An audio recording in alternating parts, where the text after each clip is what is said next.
Hello everyone, and welcome back to the Pumpkin Patch. I'm your host James Moser, and today, on Days of Halloween, we are moving into October the 8th. That's right, I can do this now. The 8th actually makes sense. October the 8th. No special theme today, except for the fact that it's a little bit darker than our usual days. You'll see when we get to the films. Hopefully it makes sense. They're all really good movies. It's just a little bit of a darker day. I didn't realize when I was picking the movies I was picking such a downer theme, or a weird theme, or a dark theme. Pretty dark. Let's get to the picks. Our selection for Halloween Classic for October the 8th is the 2005 Rob Zombie-helmed The Devil's Rejects. Come on down to the Museum of Monsters and Madmen, where Sid Haig is putting on a clinic on how to act. This film is absolutely tremendous. It is easily the best Rob Zombie film. It's a sequel to the 2003 House of a Thousand Corpses. I mean, maybe it's the sequel to the 2000? Because that movie took forever to come out. We're jumping straight into the sequel. House of a Thousand Corpses is an excellent movie, and it almost made the list. However, there was no way we could do a list of the 31 Halloween classics and not include this particular film. If you haven't seen House of a Thousand Corpses, give it a try. It helps to familiarize yourself with some of the characters, but there's no plot line that you can't pick up on real fast. It's not real deep on the plot. It's real big on the characters, on the performances. This isn't a film that you need to follow. The film starts out with the titular Devil's Rejects, aka the Firefly family. The Firefly family are on the run. Is it from what happened in the first movie? Of course it is, but really it's from a lifetime of evil and crime. This film is about the Firefly family and paying a price, and it's a heavy price, and they deserve it. Gone is the weird fever dream from the House of a Thousand Corpses, and now we're in this dingy hellbilly look that Rob Zombie has made famous. It's a love letter to that 70s grindhouse style film. White trash theater, I think is what I've heard it referred to as. I mean, it's not wrong. It's not wrong. This film reads like a who's who of a horror convention. Sherry Moon Zombie as Baby, Ken Foree, the world's greatest zombie killer himself, Bill Moseley as Otis, Michael Berryman's in the film, Diamond Dallas Page is in this? That's like for the 5 wrestling people that watch this show.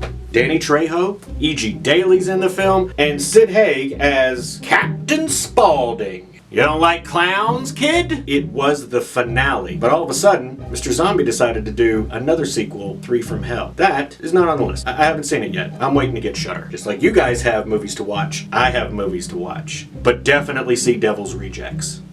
Our selection for the overlooked horror movie of the day goes to 2014's The Scare House. It's a small-budget Canadian horror film, sort of like Saw meets a sorority? Jigsaw in a sorority? Jigsaw in a sorority. I can see that. He'd be a terrible person to run your pledge class.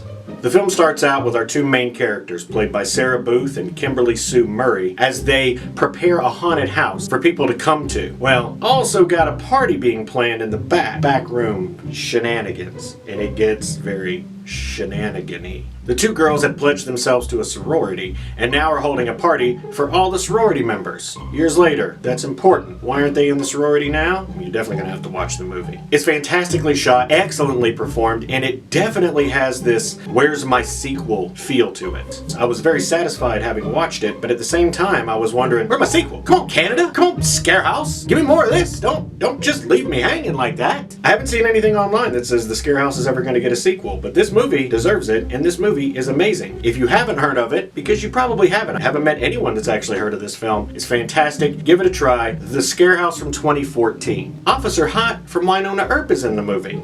Alright, ladies and gentlemen, it seems like whenever we travel back to the 80s and we cover 80s Disney movies, we end up going into these weird places. We had Something Wicked This Way Comes the other day, and now we find ourselves heading to 1985 for Return to Oz, starring Fairuza Balk, who you may see on the list later again this month. No guarantees. See, Disney had the right to do anything in the Oz universe that they wanted to, as long as it was different from the original Wizard of Oz. Dorothy doesn't actually have ruby red slippers. They're silver shoes. So Disney had to pay a buttload of money to have those in there. But you know what else Disney spent a buttload of money on? Scaring children. There's a desert that turns people into sand. There are these people called the Wheelers who have wheels for feet and hands, and they have this like face on the top of their head and they skate down. That thing gave me nightmares for years. These things are terrifying. why. This movie has headless women, talking pumpkin heads, it has a couch that comes to life. What's worse is that this film is more accurate to the Oz books than the original Wizard of Oz. This is the world we were living in. And this was years before Tim Burton decided to start making weird dark versions of fairy tales. This movie is nightmare fuel for anyone around my age. If you were a kid when you saw this, man, you probably thought this movie was going to be great. You're like, oh, it's the Wizard of Oz Part 2. I'm definitely down with this. And then you walk out and you're like, this is terrifying. I'd say this movie is scarier than the previous two movies. Although Dorothy doesn't drop as many F-bombs as Bill Moseley does.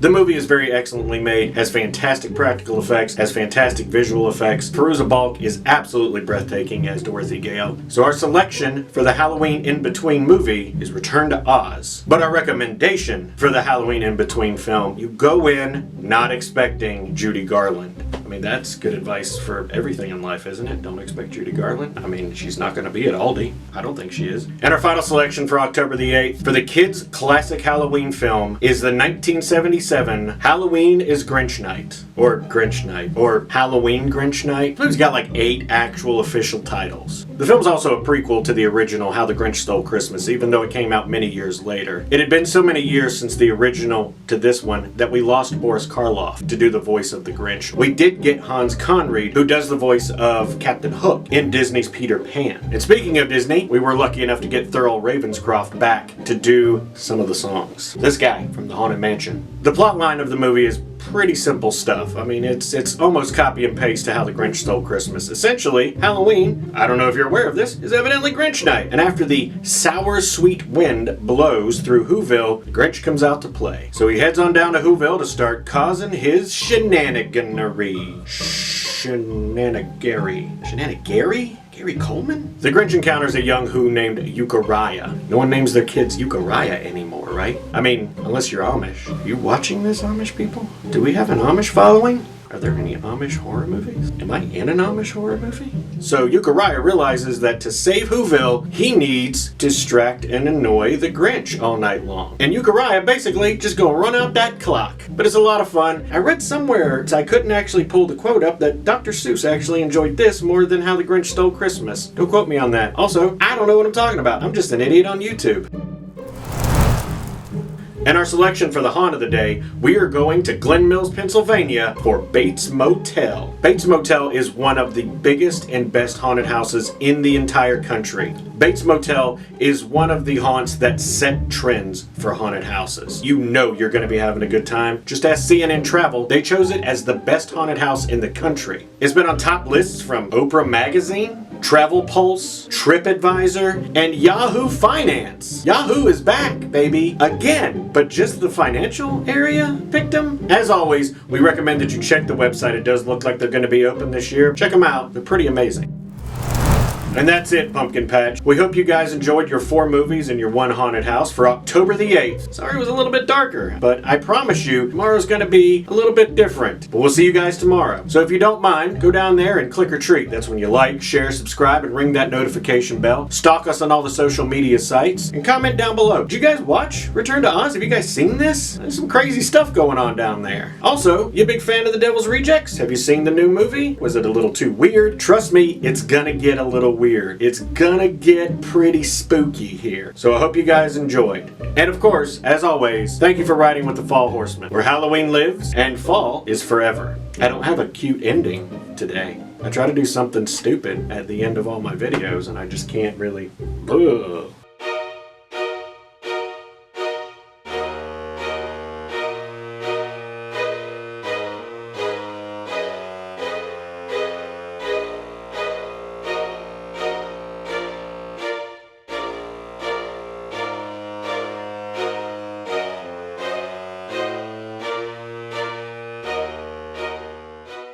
Judy Garland at Aldi? I walk out of the scene. I'm either getting really good at these or I don't have enough to say because I'm ripping through these. To walk back into the scene. House of it.